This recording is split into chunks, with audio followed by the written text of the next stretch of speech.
मेरी पोजीशन ऐसी भी नहीं थी कि मैं दूसरा जानवर खरीद सकूं। सारी जमा पूंजी अब खत्म हो चुकी थी। इस भैंस को अच्छी खुराक की ज़रूरत थी क्योंकि वो हामिला थी, अनकरीब बच्चों को जन्म देने वाली थी। मेरी बीवी कहने लगी, अगर इस भैंस को बच्चे हुए तो हमारे वारे न्यारे हो जाएंगे। देखो, अभी तक इसका कोई मालिक भी नहीं आया है। मैं भी सोच रहा था कि अगर इसका कोई मालिक होता तो वो ज़रूर इसे रहने आ जाता, इसलिए मैं इसका बहुत ख्याल रख रहा था। लेकिन जाने उसे क्या हुआ कि पूरी रात वो बोलती रहती थी जैसे किसी चीज़ को देखकर डर रही हो। इसके हमले में अभी पूरे 3 महीने रहे थे, लेकिन 3 महीने तक इसकी खूब खिदमत करना थी। वो इस कदर मोटी ताज़ी हो गई कि लोग उसकी तारीफ़ें करते। हालांकि उसको पालने में घर में मौजूद सारी जमा पूंजी खत्म हो गई थी और मेरे पास कोई काम भी नहीं था। दुकान भी बंद होने के करीब थी। जहाँ एक तरफ पूरे शहर में मेरा नाम मशहूर था, अब आहिस्ता आहिस्ता लोग मुझे भूलने लगे थे और ये बात मेरे लिए बहुत तशवीश का बाइस थी। लेकिन एक रात जब वो तकलीफ से कर्रा रही थी तो मेरी आँख खुल गई। मैं समझ गया कि वो हामला भैंस बच्चे को जन्म देने वाली है। मैं जैसे ही उठकर बाहर आया, मैंने उस बाड़े में कदम ही रखा था कि अचानक मेरी आंखों के सामने एक हैरतअंगेज मंजर मैंने देखा 4 लंबे चौड़े आदमी जो अजीब से लग रहे थे, जिनकी मेरी तरफ पीठ थी। वो उस भैंस को बच्चा पैदा करवाने में मदद कर रहे थे। मैं भी उनके पास जाना चाहता था, इसीलिए मैं उनके पास गया और उनसे कहने लगा, आप लोग कौन हैं और इस भैंस के पास क्या कर रहे हैं? तभी उन्होंने मुझे इशारे से खामोश रहने का इशारा किया और कहा, खामोश रहो। मैंने देखा वो ज़ेरे लब कुछ पढ़ रहे थे। फिर देखते ही देखते भैंस ने 2 बच्चों को जन्म दिया। दोनों ही बड़े मोटे, ताज़े और खूबसूरत थे। मैं हैरान रह गया। ऐसे लग रहा था कि वो चारों इस भैंस के मालिक हैं। फिर मेरी आंखों ने एक हैरतअंगेज मंजर देखा था। उन्होंने भैंस की रस्सी खोली और उनके बच्चों को हाथों में उठाया और अपने साथ लेकर चलते बने। मैं उन्हें पीछे से आवाज़ देकर रोकना चाहता था, पूछना चाह रहा था कि वो कौन हैं, कहाँ से आए हैं, क्या वो इस भैंस के मालिक हैं, लेकिन उन्होंने मेरी किसी बात का जवाब ही न दिया। अचानक ही मेरे दिल पर मायूसी छा गई। दिल में परेशान होने लगा कि सुबह उठकर बच्चों और बीवी को क्या जवाब दूंगा। बीवी जो बड़ी आस से इस भैंस को पाल रही थी, कल उसको मैं क्या जवाब दूंगा?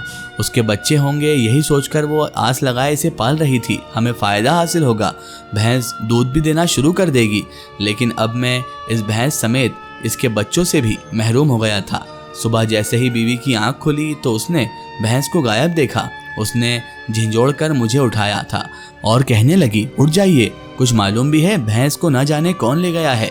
मैंने अपनी आंखें मसली और पुरसुकून अंदाज में बैठ गया। फिर अपनी बीवी से कहने लगा, उसके मालिक उसे अपने साथ लेकर गए हैं। ये सुनकर उसकी आंखें फटी के फटी रह गई। वो कहने लगी, कौन थे वो, कहाँ से आए थे? आपको पूछना चाहिए था, ऐसे कैसे उसने हमारी मेहनत को ज़ाया कर दिया। हमने उस भैंस का ख्याल रखा और जब फल खाने का वक्त आया तो वो उसे लेकर चलते बने। मैंने अपनी बीवी को समझाते हुए कहने लगा कि वो उनकी ही भैंस थी, जाहिर है हमारा उस पर कोई हक नहीं था। ये सुनकर बीवी खामोश हो गई, लेकिन उसके चेहरे पर मायूसी थी। बेटी भी कहने लगी, अब्बा आपने इतनी मेहनत करके उस भैंस की इतनी खिदमत की थी, अब दुकान भी बिल्कुल ठप हो गई है। फिर मेरा बेटा कहने लगा कि हम मुर्गियों का कारोबार कर लेते हैं जब तक बड़ी रकम जमा नहीं हो जाती। ये बात मेरे दिल पर भी लगी, लेकिन मुर्गियों के कारोबार के लिए भी अच्छी खासी रकम की ज़रूरत थी। दिन ब दिन मायूसी मुझे सवार होती जा रही थी। अब आगे बकरा ईद भी आने वाली थी। ये था कि बकरा ईद के सीज़न में मेरा कुछ काम चल जाता था, क्योंकि मैं एक कसाई था, इसलिए लोग मुझे दौड़े दौड़े बुलाने के लिए आ जाते थे। कुछ तो पहले ही बुकिंग करवा लेते थे। बकरा ईद में 2 दिन बाकी थे जब एक रात एक आदमी मेरे दरवाजे पर आया और वो कहने लगा, आपका नाम रहमान है? मैंने कहा हाँ में सर हिला दिया।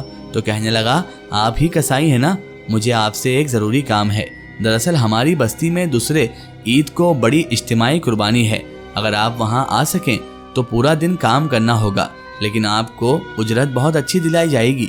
ये सुनकर मैं खुश हो गया कि अच्छा है, इधर उधर ख्वारी नहीं करना पड़ेगी, पूरा दिन एक ही जगह काम करने को मिल जाएगा, एक ही जगह पर लग जाएगा।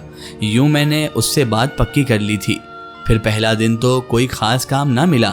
हाँ, ये था कि चंद पैसे हाथ आ गए थे, लेकिन ईद के दूसरे दिन में वहीं जाने की तैयारी कर रहा था। मैं सोच रहा था कि वो आदमी बुलाने आएगा। जाहिर है मुझे उसकी बस्ती के बारे में मालूम नहीं था।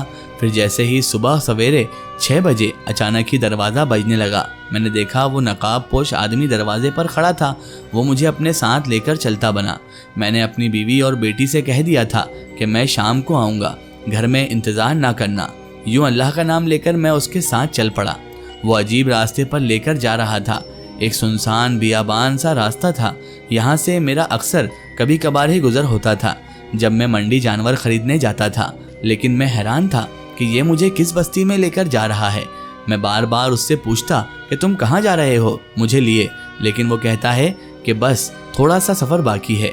यूँ करते करते मुझे 1-1.5 घंटा हो गया था। 6 बजे घर से निकला था, 8 बज गए, लेकिन ये एक वीरान जंगल में मुझे लेकर आ गया था। लेकिन जैसे ही मैंने नज़र उठाकर देखा तो मैं भौचक्का रह गया। इस जंगल में भी एक छोटी सी बस्ती मौजूद थी जिसके घर बहुत ही खूबसूरत और तरतीब से बने हुए थे। फिर मैंने देखा एक बहुत बड़ा हॉल नुमा घर था जिसमें सारे जानवर बंधे हुए थे।